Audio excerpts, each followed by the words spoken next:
Happy birthday Jagananna, happy birthday Jagananna, happy birthday Jagananna, happy birthday Jagananna, happy birthday Jagananna, happy birthday Jagananna, happy birthday Jagananna. ఈరోజు మా ప్రీతమ నాయకుడు పేదల పెన్నిధి మా ఆరాధ్య దైవం వైఎస్ జగన్మోహన్ రెడ్డి గారి పుట్టినరోజు సందర్భంగా ఈ రాష్ట్రమే కాదు యావత్ అన్ని చోట్ల కూడా నలుమూలలా కూడా మరి ఇవాళ ఒక పండగ వాతావరణంగా ఒక పండగలాగా జరుపుకోవడం జరుగుతూ ఉన్నది. ఎందుకంటే పెద్ద ఆయన వైఎస్ రాజశేఖర రెడ్డి గారి దగ్గర నుంచి కూడా ఎప్పుడూ కూడా పేదల పక్షాన, పేదలంటే ఓన్లీ ఒక బడుగు బలహీన వర్గాలే కాదు, ఎవరైనా సరే అట్టడుగున ఉన్న వారిని అందరినీ కూడా హక్కును చేర్చుకొని నేనున్నానని చెప్పేసని అప్పటి రాజశేఖర రెడ్డి గారి దగ్గర నుంచి ఇప్పటి మా జగన్మోహన్ రెడ్డి గారి వరకు కూడా విద్యా, వైద్యం, గూడు అన్నీ కూడా ఏ వర్గానికి ఏం కావాలి, ఎవరికి ఏం కావాలని చెప్పేసని ఒక మంచి మనసుతో, ఒక మానవత్వంతో పేదల సంక్షేమాన్ని, పేదల క్షేమాన్ని కోరుకునే వ్యక్తులు రాజశేఖర రెడ్డి గారు కానీ అలాగే జగన్మోహన్ రెడ్డి గారు కానీ. మరి ఈవేళ ఇంత కోలాహలంగా, ఇంత సంతోషంగా అందరూ కూడా ఒక పండగ వాతావరణంలో జరుపుకుంటున్నారంటే కేవలం వారి యొక్క మంచి మనసుకి నిదర్శనం.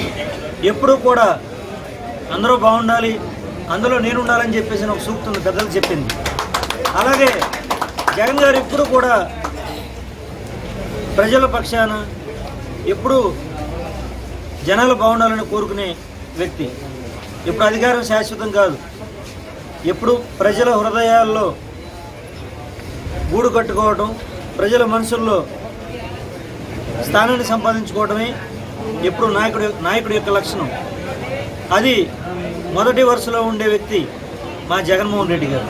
అందుకనే ఈవేళ స్వచ్ఛందంగా గ్రామాన, నేను ముందే చెప్పాను, ఒక మన ఆంధ్ర రాష్ట్రంలోనే కాదు నలుమూలలో కూడా ఆయన్ని ఇంతగా అభిమానించే వ్యక్తులు ఉండటం. ఏదో సందర్భంలో మేము కూడా కారులో వెళ్ళేటప్పుడు సరే ఇంతమంది చాలా అభిమానంగా ఉన్నారంటే అది మన పూర్వజన్మ సుకృతం, అది అదృష్టం అది అని చెప్పేసి ఆయన కూడా చాలా సంతోషపడేవాడు. ఒక వ్యక్తిని ఒక దేవుళ్ళలా కొలుస్తున్నారంటే కేవలం ఆ యొక్క జగన్మోహన్ రెడ్డి గారికే సాధ్యం. ఊరికే ఎవడైనా చెప్పుకున్నా, ఎవడైనా మాట్లాడినా అవి ఎవడికి చెల్లవు. ఇవాళ ఓడిపోయినా సరే ఇన్ని వేల మంది, ఇన్ని లక్షల మంది రోడ్డు ఎక్కుతున్నారంటే ఆయన చేసిన సంక్షేమం వల్ల, ఆయన చేసిన మేలు వల్ల, మంచి వల్ల. కేవలం అది ఒక జగన్మోహన్ రెడ్డి గారికే సాధ్యం. నాయకుడా 1000 ఏళ్ళు నువ్వు వర్ధిల్లాలని మనస్ఫూర్తిగా కోరుకుంటూ ఈ పెడ నియోజకవర్గం నుంచి, పెడ నియోజకవర్గ వైఎస్ఆర్ కాంగ్రెస్ పార్టీ కార్యకర్తలు కానీ అలాగే ముఖ్యంగా ప్రజలందరి తరపున మీరు మమ్మల్ని అందరినీ మీరు పరిపాలించాలని, మా రాజు నువ్వు ఎప్పుడూ మహారాజులాగా ప్రజల గుండెల్లో కొలువై ఉండాలని మనస్ఫూర్తిగా ఆ భగవంతుని, ఆ వెంకటేశ్వర స్వామిని, అలాగే ఆ ఈశ్వరుని కోరుకుంటూ అందరినీ కూడా మరి మళ్ళా మమ్మల్ని అందరూ మీరు పరిపాలించాలని, రాబోయే రోజుల్లో మళ్ళా మా రాజువై మీరు అధికారాన్ని చేపట్టాలని మనస్ఫూర్తిగా కోరుకుంటూ మరిన్ని పుట్టినరోజులు కలకాలం మీరు చేసుకోవాలని, 1000 ఏళ్ళు వర్ధిల్లాలని మనసావాచ కోరుకుంటూ మరొక్కసారి పెడ నియోజకవర్గ ప్రజల తరపున, ముఖ్యంగా పేద ప్రజల తరపున మనసావాచ కోరుకుంటూ నాయకుడా 1000 ఏళ్ళు వర్ధిల్లు, long live Jagananna, happy birthday Jagananna.